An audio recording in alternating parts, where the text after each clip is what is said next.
sejam de agradecimento a Deus, a Jesus, por esta oportunidade que nos foi concedida de podermos abrir a semana e o mês de comemoração do aniversário desta casa, da sua fundação, necessariamente, como a nossa irmã disse, 50 anos, e dizer também que é uma oportunidade para estudarmos mais uma página do Evangelho de Jesus, interpretada à luz da doutrina espírita.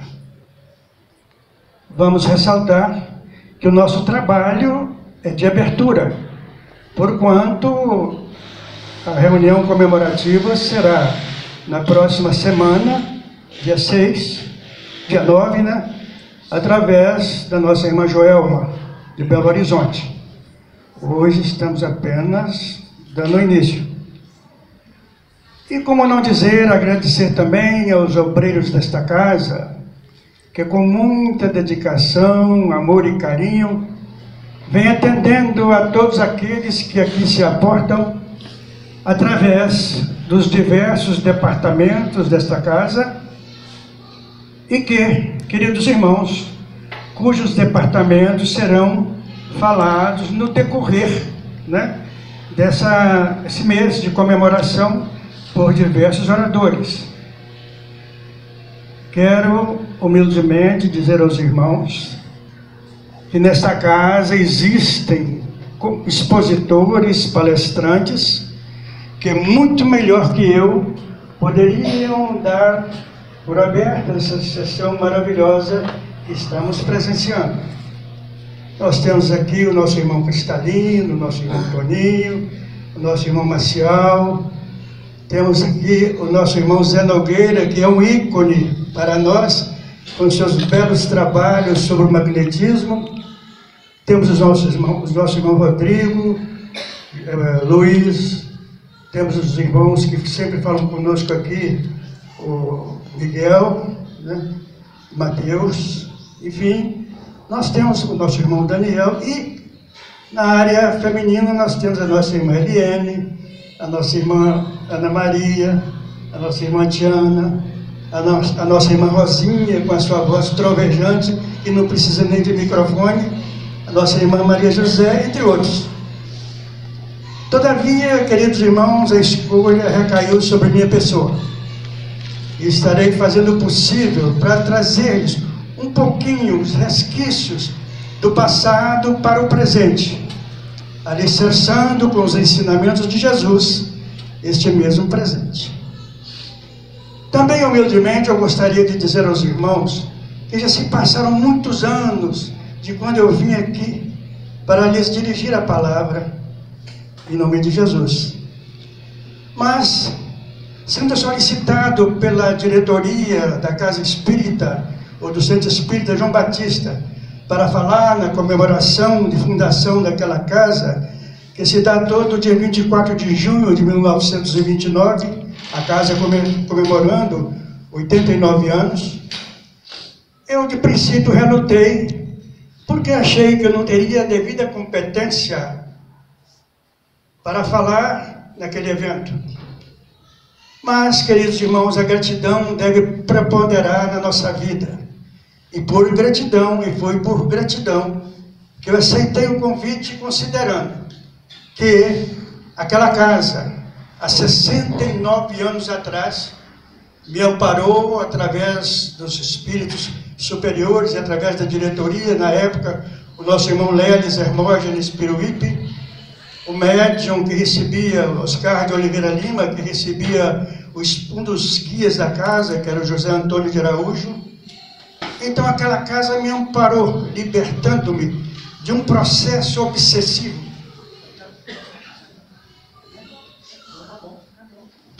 De um processo obsessivo que já vinha me atormentando há muitos anos. Então, por gratidão, aceitei aquela indicação, quando na oportunidade agradeci e hipotequei solidariedade e agradecimento, eterno agradecimento àquela casa e os seus obreiros. Mas eu achei que tinha terminado a minha tarefa por aí. Mas, por surpresa, eu fui convidado pela diretoria dessa nossa casa, através do nosso irmão Cristalino, para fazer essa abertura no dia de hoje. Como era de se esperar, eu tentei passar a bola para frente, deixando que outro irmão fizesse essa abertura. Mas o nosso irmão Cristalino, com a sua proverbial gentileza e educação, e com seu modo de conquistar e convencer, acabou me dizendo: senhor Niazi, por que o senhor não pensa que eu, não textualmente, mas mais ou menos por isso aqui, o senhor já lembrou que o Evangelho de Jesus faz parte da nossa vida e que deve ser divulgado para todos os povos? Então, eu pensei, ainda considerou mais.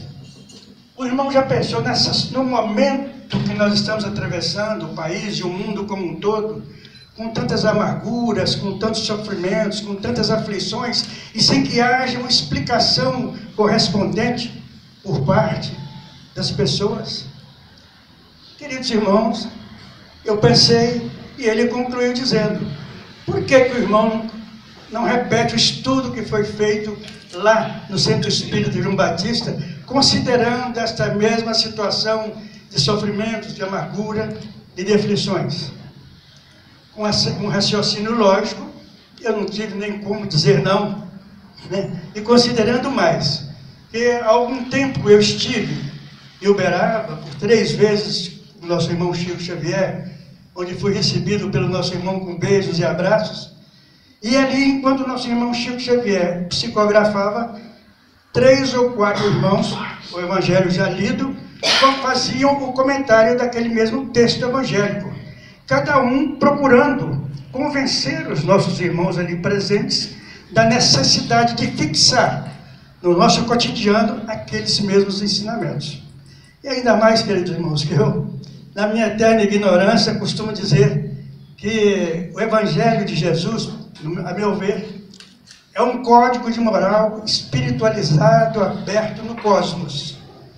E que se todos nós tivéssemos a preocupação de ler pelo menos um período daquele Evangelho aberto no cosmos, esse código de moral espiritualizado, e que colocássemos aquele período em prática, certamente nós teríamos uma humanidade mais justa, mais fraterna, mais amorística. Tudo bem, assim eu pensei, eu acho que tem que ser assim. Mas, queridos irmãos, hoje, aos 87 anos de idade, e com 69 anos de doutrina espírita, eu realmente me sinto emocionado em dirigir a palavra, principalmente em uma circunstância de que eu quase que aleguei para o nosso irmão Cristalino, alegando doenças, né, estado de saúde, né, alegando que eu não estava preparado para fazer esse trabalho, porque é difícil concatenar as ideias nesse sentido. Mas, de qualquer maneira, mesmo com esta emoção, eu gostaria de lhes dizer de que quando nos é dado o prazer de encontrar um ambiente como este, em que as luzes brilhantes ofuscam os nossos olhos, e as vibrações espirituais de cada irmão inebriam os nossos corações, a nossa alma voa no espaço, como que esquecida de nós mesmos. E nesse voo de alegria e contentamento, ela nos faz lembrar a nossa existência de seres animados, chamando-nos ao pensamento e à meditação do belo. Mas ao atender essa solicitação para a noite de hoje, a minha voz trepida e foge como nuvens que se esvoaçam no azul do firmamento, receosa, quem sabe, até de um fracasso iminente. Mas ao aceitar a incumbência para o desempenho desse desiderato, faço-o com fania e dedicação, na certeza de que as falhas, as lacunas que podem surgir daqui para frente, serão debitadas exclusivamente a mim, Talvez quem saiba, por falta de instrução, por falta de um estudo mais acurado da doutrina espírita, mas com certeza essas falhas jamais serão debitadas aos irmãos, que com muita generosidade, muito respeito, e vamos nos dizer, até com tolerância, se propõem me ouvir nesta noite, que naturalmente há de figurar como uma noite histórica na minha vida espírita. Ditas essas palavras, desataviadas de qualquer sentimento de vaidade, eu gostaria de dizer aos irmãos que o Mestre Jesus foi muito enfático, lá em São Mateus, no capítulo 7, versículo 15 a 20, quando ele diz que uma árvore má não pode produzir bons frutos, assim como uma árvore boa não pode produzir maus frutos. E foi assim que, aos 6 dias do mês de agosto de 1968, essa árvore boa, que é o Espiritismo cristão, lançou a sua semente lá na Rua T, hoje Rua Joaquim Portugal, número 30, no bairro Grão-Pará, nesta cidade. E ali lançou a semente, através do Espiritismo, essa semente boa, que acabou se redundando na Fraternidade Espírita Joaquim Portugal. Naquela noite divina para nós, podemos dizer que tínhamos representações importantes da nossa sociedade espírita. Tínhamos como representantes o grupo da Fraternidade Joseph Kleber, o Centro Espírita João Batista, o Centro Espírita Bittencourt Sampaio, que hoje já está extinto, o Centro Espírita Allan Kardec. Estava presente o nosso saudoso irmão Augusto Pereira, diretor do jornal Liberal, com vasta divulgação, não somente aqui em Teoflotone, como também em toda a região. Presentes também estavam, queridos irmãos, representantes da Legião da Boa Vontade. E podemos registrar que naquela memorável noite estavam ali presentes entre nós o nosso querido irmão Mário Mena Cordeiro, a nossa irmã Maria, a nossa querida e saudosa irmã Regina Novaes Santos, de saudosa memória. Estava a nossa querida irmã Maria Joaquina Lomba, a nossa irmã Danilo Peruípe Portugal, o nosso querido irmão João Bezerra também, e a sua esposa Elza, nossa irmã Elza. Presente também estavam conosco o nosso irmão Dr. Adão Borges, nosso irmão Lelis Hermógenes Peruípe, e também o nosso saudoso irmão, fundador do Centro Espírita Allan Kardec, Oswaldo Reis. E com aquela representação, e com essa semente boa que foi lançada, ali estava fundada a nossa Fraternidade Espírita Joaquim Portugal, que naturalmente, queridos irmãos, dentro da medida do possível e com humildade, tem levado a todos aqueles que aqui se aportam a sua mensagem, a sua assistência fraterna, amiga, amorística, e como não dizer também, através dos departamentos que acabamos de dizer, toda essa assistência necessária para os nossos irmãos necessitados. Mas, voltando aqui ao nosso irmão Cristalino, com a sua lógica religiosa, sobre a necessidade de incutir na cabeça dos irmãos a necessidade de divulgar e pôr em prática o Evangelho numa situação como esta que estamos vivendo, de aflições, amarguras, sofrimentos. Nós vamos buscar no Evangelho de Jesus, no capítulo 5 do Evangelho segundo o Espiritismo, lá em Mateus, no capítulo 5, versículos 5, 6 a 10, aquela mensagem morredora do Mestre, quando ele diz, e também consoladora, quando ele disse: bem-aventurados que choram, porque serão consolados. Bem-aventurados os famintos e sequiosos de justiça, porque serão saciados. Bem-aventurados que sofrem perseguição pela justiça, porque deles é o reino dos céus. Em seguida, queridos irmãos, Jesus continua na sua mensagem consoladora, dizendo: bem-aventurados vós, que agora sois pobres, porque vosso é o reino dos céus. Bem-aventurados vós, que agora tendes fome, porque sereis saciados. Ditosos sois vós, que agora chorais, porque rireis.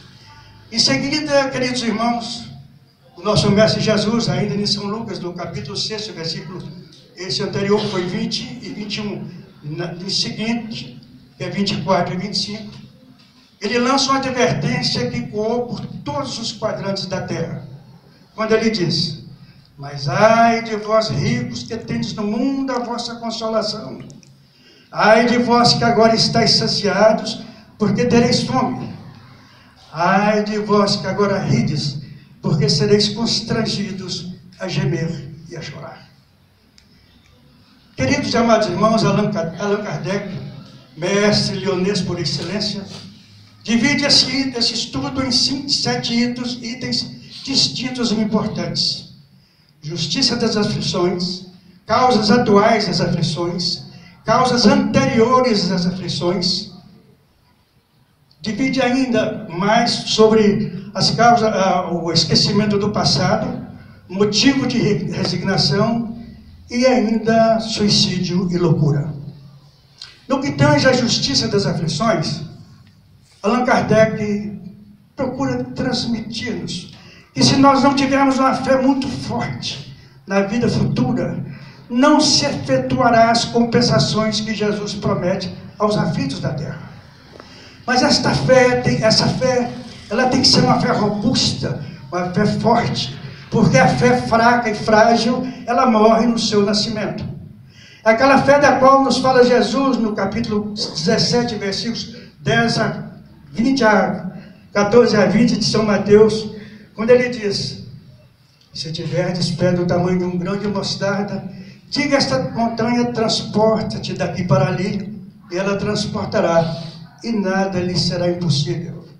Essas montanhas, queridos irmãos, que não se restringem absolutamente a essas montanhas de terra que nós vemos por aí, mas são essas montanhas que vamos falar, que são os sofrimentos, as amarguras, as aflições.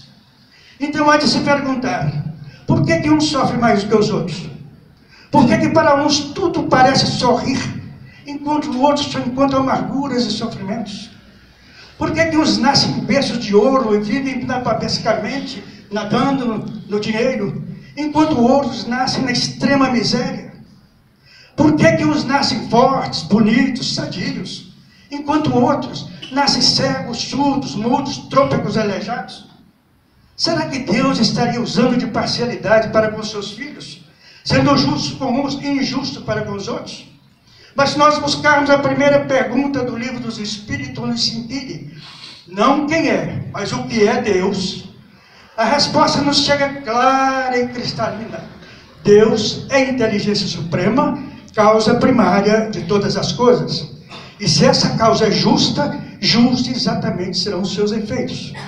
Se nós acreditamos na bondade, no amor, na misericórdia de Deus, na sua infinita justiça, se nós acreditamos que Deus é onipotente, ou seja, todo-poderoso, que Ele é onisciente, ou seja, Ele tem toda a sabedoria do universo, que Ele é onipresente, ou seja, está presente em todas as obras da sua criação, nós vamos chegar, queridos irmãos, a uma conclusão de que somos nós, exclusivamente nós, os responsáveis por essas amarguras, por esses sofrimentos, por essas aflições. E é exatamente isso que Ele quer nos mostrar, através do Evangelho de Jesus, interpretado à luz da doutrina espírita. E para que nós possamos ilustrar esse item sobre a justiça das aflições, nós vamos buscar no livro Contos e Apólogos do nosso irmão X, Humberto de Campos, uma mensagem que se coaduna e se encaixa perfeitamente com a justiça das aflições. Vamos abrir aqui um parênteses para dizer que nós não temos a capacidade de repetir textualmente ou literalmente o que está no Evangelho, na mensagem. Mas o que nos interessa é o conteúdo da mensagem, a sua parte moral e espiritual. E essa mensagem foi exatamente recebida pelo nosso irmão Chico Xavier, através do espírito desse irmão X. Meus irmãos, conta-nos, irmão X, que 4 jovens foram vítimas de um desastre espetacular na fábrica em que eles trabalhavam.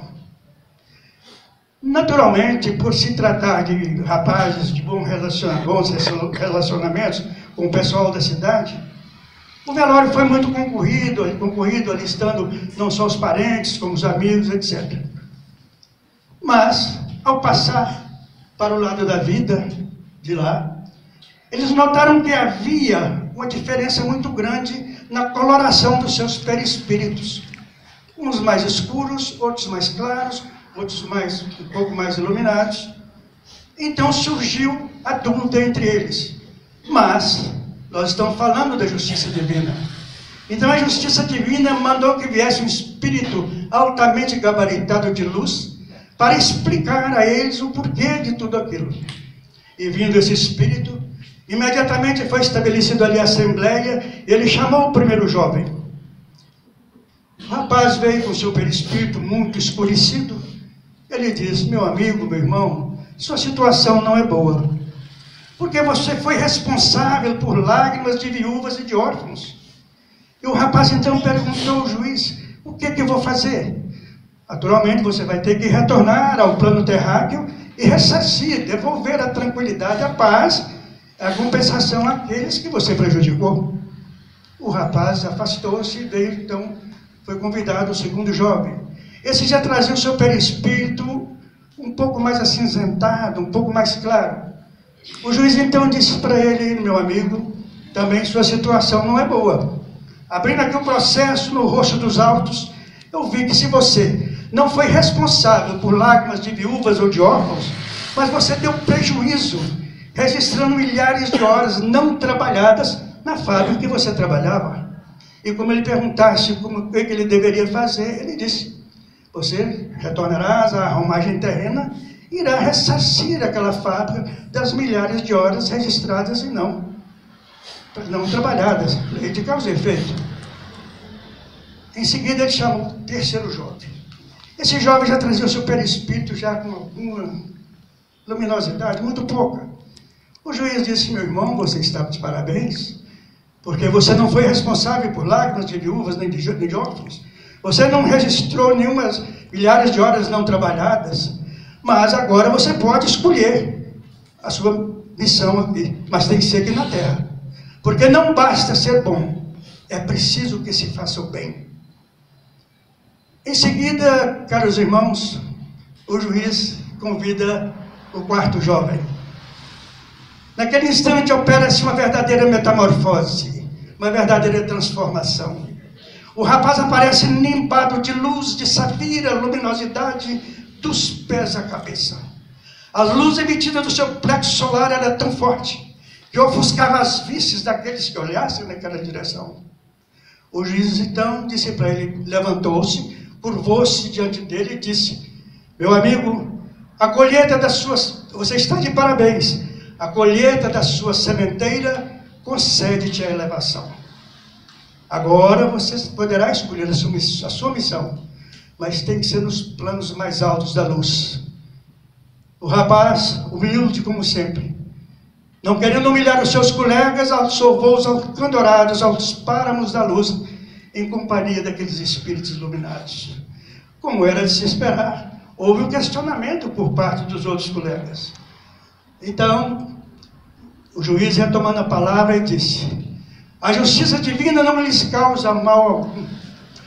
No momento na fábrica em que vocês trabalhavam, no momento de lazer, vocês iam bater papo, contar piada. Esse jovem procurava os seus colegas menos afortunados, menos agniados da sorte, e não só lhes ministrava o evangelho, como também distribuía algum recurso financeiro. E quando terminava o trabalho, vocês iam para os bares, para beber, para fumar, para os lazeres da vida, como vocês costumam dizer, aproveitar a vida. Ele subia as favelas, os morros das favelas, e lá não só ministrava o atendimento material, como espiritual, não só através do evangelho, mas também distribuindo do pouco que lhe sobrava do seu salário. E quando vocês vieram para cá, ele veio acompanhado de milhares de preces em seu benefício. Daí então o resultado. Por que esse rapaz, ele não foi absolutamente favorecido em nada, ele conquistou aquela condição através do seu trabalho. Assim dizendo, queridos irmãos, o juiz deu por encerrada a assembleia, e como se tratava de um espírito superior, ele também salvou os adorados aos páramos da luz. Queridos irmãos, com referência às causas atuais das aflições, Allan Kardec nos fala que elas promanam de duas fontes distintas e importantes. Uma tem a sua gênese, a sua origem na presente encarnação, e a outra em vidas passadas. Mas ele faz a seguinte consideração, que o homem, desde os primórdios tempos da civilização, o homem levava uma vida nômade, uma vida preguiçosa, vivendo da caça, da pesca, dos produtos silvestres. Mas quando o homem aprendeu a cunhar a moeda, o dinheiro, e fazer com esta moeda troca por calçados, roupas, alimentos, aquisição de bens patrimoniais, paralelamente surgiu com o homem a ganância, o orgulho, a vaidade, o egoísmo, enfim, tantos males, que fizeram com que ele criasse problemas kármicos difíceis, os quais ele vem resgatando através da santa e abençoada reencarnação. E nós perguntaríamos de passagem aos irmãos, podemos culpar a providência divina pela nossa ganância, pelo nosso orgulho, pela nossa vaidade, pela nossa insensatez, pelos nossos desregramentos? Perguntaríamos também de passagem, quantos casais, quantas uniões conjugais que existem por aí, em que os jovens nubentes viviam como se fosse uma simbiose. Parecia que tudo ia dar certo, e que se desfazem. Por quê? Porque aquelas uniões conjugais são feitas estritamente com interesse financeiro, pecuniário, no qual o coração não tomou parte. Podemos perguntar ainda quantas doenças, quantos males poderiam ser evitados se o homem, conhecendo as limitações do seu aparelho digestivo, do seu estômago, evitasse a gastronomia, a gulodice, os vícios como um todo, cigarro, a bebida, drogas e assim sucessivamente. Quantos pais, vamos ainda perguntar, hoje sofrem porque não souberam corrigir os seus filhos desde o alvorecer da sua juventude, quando eles aprenderam a balbuciar as primeiras palavras, e que hoje recebem dos seus filhos a ingratidão, o maltrato, até a dureza do coração. Eles pasmam e começam a dizer, se eu tivesse feito ou deixado de fazer aquilo, por certo, eu não estaria passando por tantas aflições. Mas o homem, ao invés de culpar a si as consequências da sua invigilância, ele prefere mais culpar a providência divina, a sua má sorte, a sua má fortuna, a sua má estrela, esquecendo-se de que a sua má sorte, a sua má fortuna, a sua má estrela é resultado de quê? Da sua incúria, da sua falta de cuidado. E o homem então esquece que as leis divinas são eternas e imutáveis. Que o homem, pelas nossas deficiências das nossas leis, ele pode enganar a justiça dos homens. Nós podemos olhar hoje, que o nosso Código Penal é do ano de 1940, nós estamos em 2018. Os outros códigos é a mesma coisa, com alguma modificação no Código Civil, que tem alguma jurisprudência e melhorou alguma coisa. E que os nossos juízes, hoje, são obrigados, às vezes, a procurar recursos na analogia ou na acuidade, ou seja, procurar, dentro daqueles códigos velhos, algum artigo que tipifique a extensão daquele delito, aí então aplicar uma pena e dar uma sentença. Só que as leis divinas são imutáveis, queridos irmãos. Ninguém engana, pode enganar a justiça dos homens, mas a justiça de Deus ninguém engana. Vejam vocês o que aconteceu com aqueles 4 jovens, porque o nosso perispírito, ele projeta a nossa evolução, mas denuncia também as nossas delinquências. E se nós, queridos irmãos, queremos conquistar aquela condição que Jesus nos fala no capítulo 5, versículo 44 e 48 de São Mateus, sobre os caracteres da perfeição, quando ele disse: sede vós outros perfeitos, como perfeito é o Pai que está nos céus. Ou seja, nós sermos perfeitos como filhos, tanto quanto Deus o é como Pai. Nós, queridos irmãos, não será absolutamente com mentiras ou enganações que nós vamos conquistar essa perfeição, mesmo sendo relativa. Mas o homem não se importa, ele continua transgredindo, agredindo as leis divinas. E como Allan Kardec nos diz, quando ele acorda para as realidades da vida, ela já passou. Então o homem começa a dizer: se eu soubesse hoje, aquela época que eu sei hoje, por certo eu não estaria passando por tantas aflições e as suas inevitáveis consequências. E como obreiro preguiçoso que diz: perdi o meu dia, ele diz: perdi a minha vida. Mas como para o obreiro preguiçoso, isso as palavras de Allan Kardec, mas como para o obreiro preguiçoso, o sol se levanta no dia seguinte, permitindo-lhe restabelecer o seu trabalho e continuar a sua tarefa, também para o homem, através das noites, dos tempos, haverá uma nova aurora. Ele permitirá restabelecer o tempo perdido e estabelecer novas resoluções para o seu futuro.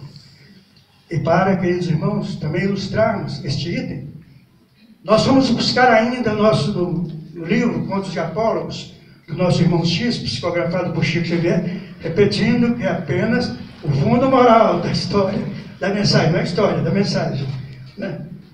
E que Chico Adão se encaixa também com o ensinamento da noite, porque chama-se dívida e resgate, a mensagem. Conta-nos Humberto de Campos, o nosso irmão X, que na véspera de Natal do ano de 1856, Dona Maria Augusta Pereira da Silva retornava de Portugal em uma viagem de descanso.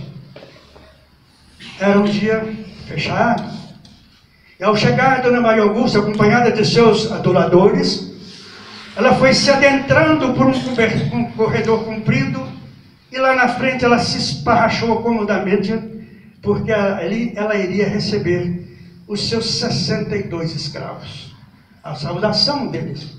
E não tardou, e sobre o olhar de um capataz cruel e sanguinário, que trazia nas suas mãos um chicote, começaram a vir os velhinhos, velhos prematuramente, em decorrência do escravagismo, as cabeças branquinhas que pareciam mais novelos de algodão, e todos que ali passavam diziam para Dona Maria Augusta: louvado seja nosso Senhor Jesus Cristo. Ela, sem nem lhes olhar nas faces, dizia: seja louvado. Passaram-se os 61 escravos, escravos com as suas frentes, com as suas faces maceradas em sofrimento. Por fim, uma escrava forte, lábios grossos, busto saliente, por nome Matilde, trazia no seu regaço 2 crianças. Dona Maria Augusta disse para ela: Matilde, de quem são essas crias? Vejam, meus irmãos, que não tratou as crianças como ser humano, tratou como animais. Matilde humildemente disse para ela: Sinhá, essas crianças são filhas do senhor Zico. Zico era filho da Dona Maria Augusta. Naquele instante, caros irmãos, Dona Maria Augusta salta da poltrona como se fosse uma fera acuada e disse: desgraçada, miserável, como ousas macular o nome do meu filho? Ele jamais seria capaz de me trazer tamanho sofrimento e desgosto. Ela, com lágrimas nos olhos, disse: são filhas do meu Zico, eu nunca conheci nenhum outro homem. Dona Maria Augusta disse para o capataz: leve-a com suas crias até a senzala, deixe as crias lá e a traga de volta. Nesse interregno, meus queridos irmãos, quer dizer, nesse espaço de tempo, o tempo muda. Começa a trovejar por todos os quadrantes da Terra. Relâmpago faiscava em toda a extensão do cosmos, começa a chover torrencialmente. O rio Parnaíba, naquela hora, avoluma-se as suas águas e começa a transbordar além do leito. E naquela enchente sem precedentes, ele vinha trazendo tudo que encontrava pela frente. Árvores, bananeiras, tudo que estivesse ia levando. As suas águas se espalhavam em toda a extensão do vale e espumavam como se fossem ondas do mar. Dona Maria Augusta disse para ela, parou de chover, tome a sua estrada. Ela foi para a estrada convencional, ela falou, não, indicou o caminho do rio. Ela disse assim, pelo amor de Deus, as águas são profundas, eu não sei nadar, certamente eu morrerei afogada. Mas naquele instante, caros irmãos, só se ouviu um estalar do chicote nos ombros de Matilde e aos empurrões, ela foi lançada ao rio. Instantes depois, um cadáver de mulher descia rio abaixo ante o silêncio da noite. Passaram-se 100 anos. Dona Maria Augusta, já em 1956, na nossa época, ela estava reencarnada em Passa Quatro, no sul de Minas, na cidade de Passa Quatro, também na beira do rio Parnaíba, mas ali não era mais Dona Maria Augusta, fazendeira rica. Ela morava numa casinha coberta de palha, sapé, protegida por varas e com barro de enchimento. Vivia em companhia dos seus 2 filhos e o marido. Era véspera de Natal. Véspera de Natal é um pouco emocionante, em que as pessoas ricas, bem apinhoadas, festejam com vinhos caros, uísques, grandes banquetes, grandes repastos, presentes caros, distribuem entre eles. Antevéspera de Natal, onde também as pessoas de classe média distribuem os seus presentes humildemente. E também faz a sua mesinha de guloseimas. Antevéspera de Natal, Dona Maria Augusta não tinha um punhado de farinha. Um punhado de farinha para matar a fome dos seus filhos. Naquele instante o tempo muda. Começou a trovejar por todos os quadrantes da Terra. O relâmpago faiscava em toda a extensão do cosmos, para anunciar uma tempestade muito pior do que aquela que fora acontecida há 100 anos atrás. E realmente caiu.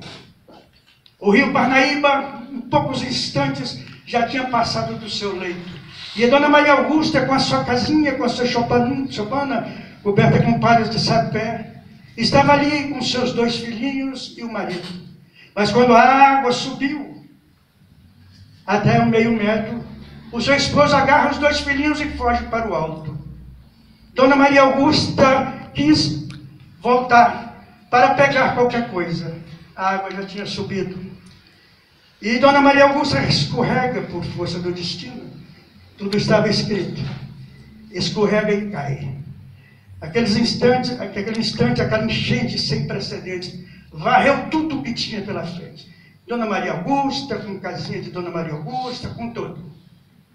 Instantes depois, um cadáver de mulher descia rio abaixo, ante o silêncio da noite. Vejam, queridos irmãos, o que é a lei de causa e efeito. A justiça divina não falha nunca. Queridos irmãos, no que diz respeito às causas, nós vamos tentar correr um pouquinho. No que diz respeito às causas anteriores das aflições, o nosso irmão Allan Kardec nos fala que essas sim têm a sua origem, a sua gênese apenas em vidas passadas. E cita como exemplo a perda de pais de famílias que são até arrimo daquela família. Cita mais a perda de grandes fortunas, que por mais cuidado que a pessoa tem no manejo financeiro com as suas finanças, aquela fortuna desaparece, não se sabe como. Ele fala também sobre esses desastres que acontecem, coletivos, automobilísticos, em que o motorista, por mais cuidadoso que tenha em dirigir o seu veículo, pode acontecer um acidente fatal, como aconteceu com o irmão do meu cunhado, que ia para Belo Horizonte com a sua família, lá diante de Valadares. Vem um caminhão e passa em cima do carro, acabando com ele e com a sua família. O nosso irmão Allan Kardec nos fala também de problemas de crianças, patologias de crianças que nascem com mongolismo, idiotismo, qualquer outra coisa semelhante, qualquer tipo de patologia, sem que eles tivessem nem tempo de praticar o mal. Ele nos fala das calamidades das guerras. Nós tivemos a Primeira e a Segunda Guerra Mundial, milhares de pessoas faleceram. Na África, lá em Angola, lá na Bósnia e Herzegovina, onde sérvios e croatas se degladiam, compatriotas, se degladiam uns contra os outros, matando, deixando na sua retaguarda, rastreada em sua retaguarda, um verdadeiro rio de sangue. Ali perdem a vida as mulheres, crianças, velhos, que parece que não tem nada a ver com aquilo. Mas nós dissemos aqui, parece, meus irmãos. Porque se nós formos procurar nas leis de causa e efeito, e que dizem toda causa produz um efeito, assim como todo efeito é resultante de uma causa, nós vamos constatar que se esse efeito não teve a sua gênese, a sua origem na presente vida, só pode ter sido em vidas passadas. Queridos irmãos, no que diz respeito ao esquecimento do passado, nós dissemos que vamos abreviar. Mas nós poderíamos apenas citar aqui, nesse causa e efeito, vamos ver se falamos ligeiramente. Conta-nos a história que no Egito, lá em Tebas, existia naquela época a dinastia dos Tutmose. Era o faraó de Tebas, Amenófis III, e no Egito seu filho era também faraó, Amenófis III, Amenófis IV. E que o Amenófis IV era filho do Amenófis III, casado com a rainha Nefertiti. A rainha Nefertiti era considerada na época a mulher mais bela do mundo, mas se tinha a sua beleza física, por dentro era um verdadeiro túmulo, porque vivia de luxúrias e mais nada.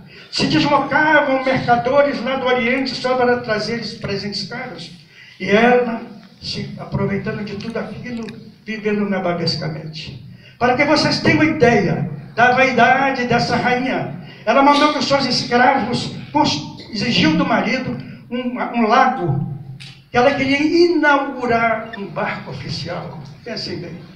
E conta-nos a história que, para fazer aquele buraco, para construir um lago, foram gastos 2.400 escravos durante 2 anos.